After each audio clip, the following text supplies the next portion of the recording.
بتائیے گا، اب مذاکرات سے بھی انکار کر دیا ہے، پھر جو ایک لیٹر آیا تھا سی رہنماؤں کی جانب سے تحریک انصاف کا جس میں بھی ڈائیلاگ کے اوپر فوکس کیا گیا تھا، اسے بھی مسترد کر دیا گیا ہے. اب آپ سمجھتے ہیں کہ کیا ہو سکتا ہے، پاسبلٹی کیا ہے، حکومت کیا سوچ رہی ہے؟ جی بسم اللہ الرحمن الرحیم. دیکھیں یہ انہوں نے خود اپنے آپ کو مذاکرات کی دعوت دی اور پھر خود ہی اس مذاکرات کی دعوت کو انہوں نے خود ہی ریجیکٹ کر دیا. میں اس پہ یہی کہہ سکتا ہوں، نہ انہیں کسی نے کہا کہ ہم نے ایک جنیرک ان کو دعوت بہت سالوں پہلے دی تھی، لیکن اس کی پری کنڈیشنز ہیں کہ یہ اپنی غلطیوں کے اوپر پہلے ندامت شو کریں، یہ آر ٹی ایس بٹھانے کے اوپر، ہائیبرڈ نظام کو لانے کے اوپر، ملکی جمہوریت کو نقصان پہنچانے کے پہ، ملکی عدلیہ کو نقصان پہنچانے کے لیے، پیناما جیسے فیصلوں کو جو ہے وہ سہولت عدلیہ کے ساتھ مل کے سازش کرنے کے اوپر، ان تمام چیزوں کے اوپر پہلے یہ معافی مانگیں. پھر جو ہے اس کے چارٹر آف ڈیموکریسی کے جو سوچ ہے وہ یہی ہے کہ آپ اپنی ماضی کی غلطیوں کے اوپر پہلے ندامت شو کریں، اس پہ معافی مانگیں، اس کے بعد پھر آپ یہ کہہ سکتے ہیں کہ جی اب آگے ہم یہ غلطیاں نہیں کریں گے تو چلیں بات چیت کرتے ہیں. اس طرح نہیں ہو سکتا کہ آپ کہیں میں جمہوری لوگوں سے بات نہیں کروں گا، میں پتہ نہیں، اور پھر میں جو ہے وہ خود ہی مذاکرات کی اپنے آپ کو دعوت دے دیں، پھر خود ہی مذاکرات کی دعوت آپ کو دی ہوئی دعوت جو ہے اس کو کینسل کر دیں. تو یہ خود ہی جو ہے وہ خود ہی دعوتیں دے رہے ہیں، خود ہی کینسل کر رہے ہیں. میں اس پہ کیا کہہ سکتا ہوں. اچھا عفنان صاحب، وزیر اعلیٰ کے پی علی امین گنڈاپور صاحب نے کافی روز پہلے ہی یہ کہہ دیا تھا کہ عاشورہ کے بعد ملک گیر احتجاج ہوگا، ہڑتالیں ہوں گی. تو اب آپ کو کیا لگتا ہے کہ اگر یہ جو اب عاشورہ خط پاس ہو گیا سنس، تو اب یہ جو ہڑتالیں ہوں گی، اس صورتحال میں حکومت کیا کرے گی؟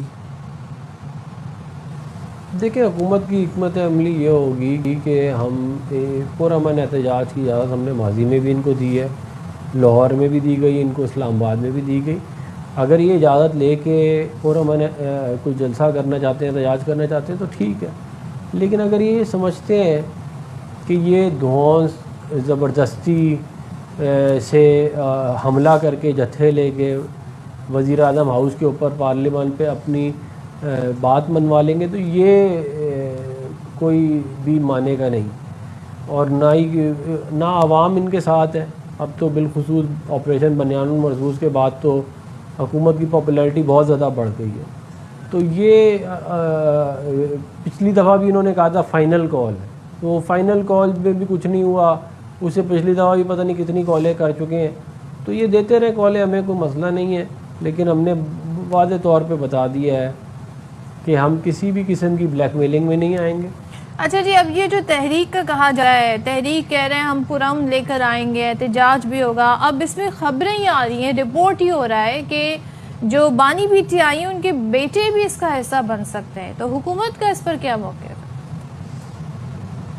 دیکھیں ہم کسی بھی فورن نیشنل کو پاکستان کی سیاست کے اندر انوالومنٹ کی اجازت نہیں دیں گے. ہم دیکھیں اس ملک میں جو لوگ رہتے رہے، جنہوں نے اس ملک کے لیے قربانیاں دیں، جو مشکلات کاٹی، دھماکے ہوئے، زلزلے آئے، سیلاب آئے، لیکن اس ملک کو نہیں چھوڑا. اس ملک کے اندر کے مسائل کے ساتھ رہے، بلکہ باہر سے چھوڑ کے لوگ واپس آئے اور ادھر رہے اور اپنی نیشنلٹی کو ریٹین کیا، باہر کی نیشنلٹیاں نہیں لی.